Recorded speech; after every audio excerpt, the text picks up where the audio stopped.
All right, people, shuffle in, shuffle in. We have something that is actually legitimately pretty massive. We are talking about the DOJ in an unprecedented move arguing against gun control assault weapons bans in Illinois. Let me break that down a little better for you.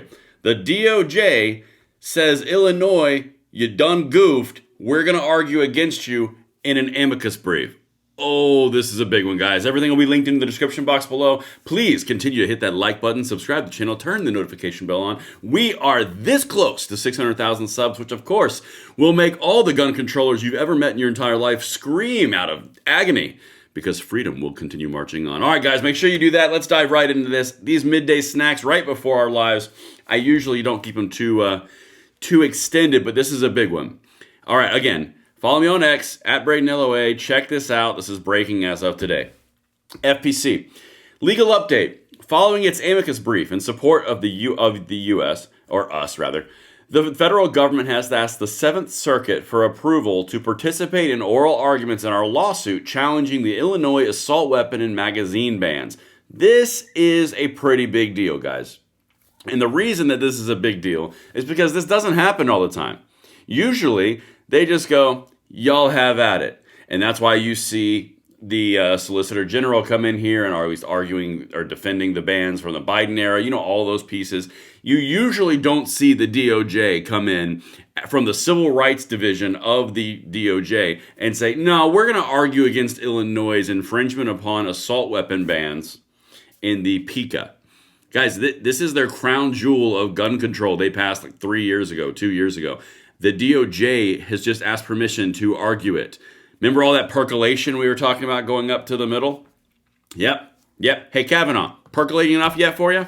Let's keep on going. Let me show you a few of the content pieces around it, and then I'll show you the actual document so you can be in the know.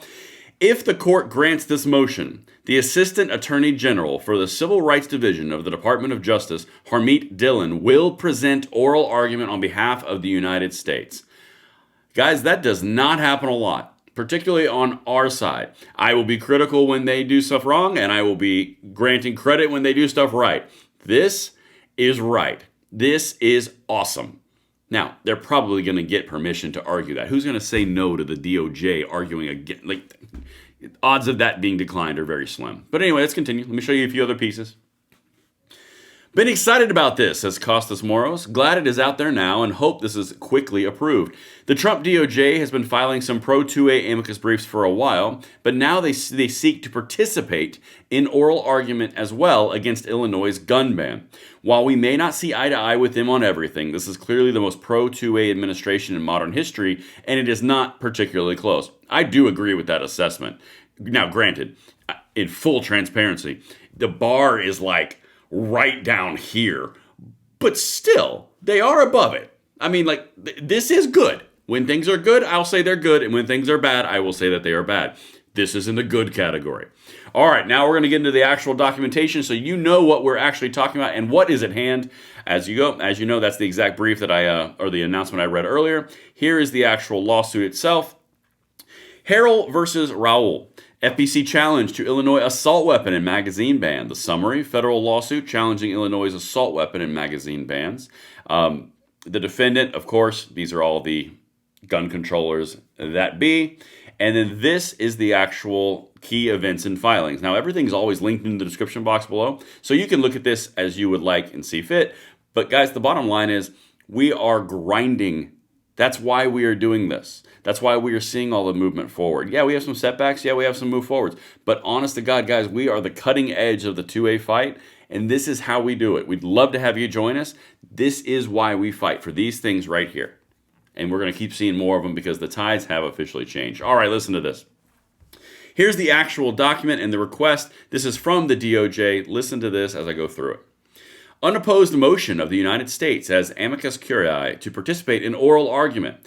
Pursuant to federal rules, the United States respectfully seeks permission to participate in oral argument of this appeal on 5 minutes of time ceded by plaintiffs or the appellees. In support of this motion, the United States provides as follows. On June 13, 2025, the United States filed its brief as amicus curiae, supporting plaintiffs' appellees and affirmance pursuant to the federal rule of the procedure. That's just rules. On June 30th, the court scheduled the case for oral argument. This appeal concerns, right here, this appeal concerns whether Illinois' Protect Illinois Community Act, that's the PICA, that's what they use to ban the assault weapons, the magazines, right? Which prohibits so-called assault weapons, can withstand scrutiny under the Second Amendment. I mean, come on, guys, it's obvious it does not. But now the Civil Rights Division in the DOJ, guys, I'll break it down to the end of this in a little bit of a wrap-up, but this is a big deal. Which protects Americans' right to keep and bear arms because the federal government's interest in protecting the Second Amendment rights of all Americans. That's the executive order protecting Second Amendment rights. Now, here is where I'm going to go big on this because I got to be fair, right? I have to be legitimately fair. When they do things bad, I'm going to smack them around based on bad performance. When they do things excellent, I'm going to give them accolades. And there's two things that are really massively important in this, and then I'll get back to the rest of this document. One, the fact that the DOJ is breaking precedent, not really precedent, but breaking norms and arguing on behalf of the Second Amendment against a gun-controlling state and, to boot, assault weapon bans. That's phenomenal. But now here's the other piece. This is more of a political perception piece, but it's still a big piece to this.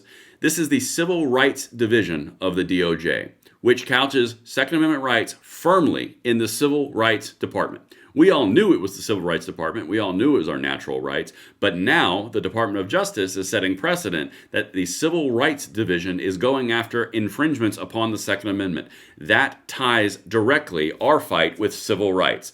This just got a lot harder for the gun-controlling tyrannical psychopaths. Just being real.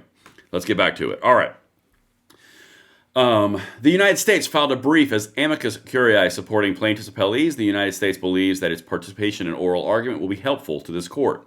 If the court grants this motion, the Assistant Attorney General for the Civil Rights Division of the Department of Justice, Harmeet Dillon, will present oral argument on behalf of the United States. Now, why is that massively important? Because of her background. She is firmly rooted in the gunfight. She knows what she's talking about. She has history.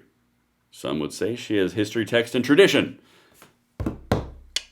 But here's the thing. She knows all of this. She's arguing as the Assistant Attorney General. This isn't the Solicitor General. This is the Assistant Attorney General. Let's keep on going.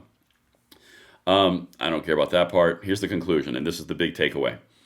For the foregoing reasons, the United States respectfully requests leave to participate in oral arguments with 5 minutes of time ceded by the plaintiffs.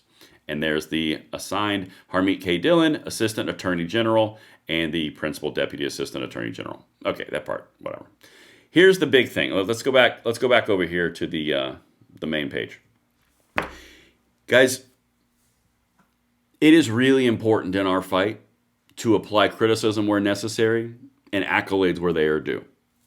This requires accolades because this we've never seen before. In my lifetime, I have never actively seen an assistant attorney general not only apply an amicus brief and ask for time to argue on behalf of the Second Amendment against a gun-controlling regime and through assault weapon bans, much less actually do it herself. Listen, I'm not saying, I'm just saying. All right, guys, listen, let me hear what you think in the comments below. I will see you on the next one, and I most likely will live tonight. I'll try to do as many as I can, but I'll see you on the next one whenever it is.